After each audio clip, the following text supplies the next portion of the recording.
This is a leak detection that we just did on a residential home, plumbing leak detection, slab leak, no water showing. We didn't, again, it was just a complaint was a high water bill.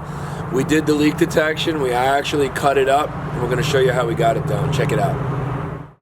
So this is the house that we're working with. We're gonna first things first, we're always gonna go to a meter. We're gonna see that with everything off in the house we have use, but we also have a leak before the meter. Just something to note. Next thing is we're going to shut off the main at the house, which is going to stop the meter from running so we know our leak is beyond and somewhere under the slab. The next move is walking the outside perimeter of a house. Why we do this? We look to see what makes everything go on in this house. We're looking for any pipes that might come out. We're looking for any kind of plumbing, anything metal that's actually stubbing up. We like to really touch so that we can see, again, if lines are bundled, they're going to create noise. We're not just listening, we're really looking, and we're looking for anything stubbed up. Irrigation is going to tell us what this house is made of.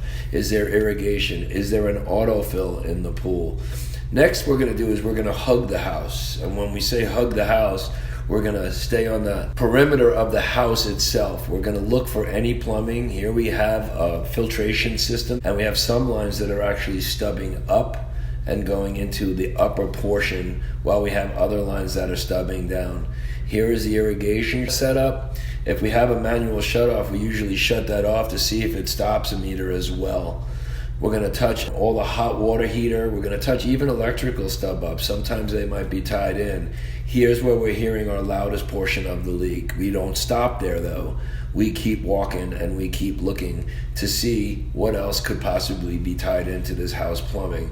Here we have an outdoor shed where we have no access, but we are also looking to see that we don't have any water running in there. We're looking in bushes, we're looking in shrubs until we walk the complete perimeter. And now we know we've done our walkthrough on the exterior of the house. So now we're coming in. And when we come into the house, we stay methodical, we stay right all the time. Here we're walking right up into a kitchen. We're looking to see, we have an ice maker stub out from underneath here and a dishwasher stub out. We're looking for water, we're looking for pipes, we're looking for anything. We're also looking up to ceilings to see if we have any moisture. Now we're walking bedrooms. Why? Because we don't know how this house was once configured. It's old, it could have been remodeled. Here's the bathroom sink stub ups and angle stops. Again, we're touching the toilet, we're touching the faucets as well. Looking in the air conditioning cabinet. Next thing, we're gonna go over to the next bathroom. Again, hot water, cold water, angle stops on the toilet, and we're also gonna touch valves. Again, when we get to a bedroom, we don't know what's in closets, we don't know what's where, so we're going to keep our eyes open and just keep looking, which is gonna bring us to utility closets.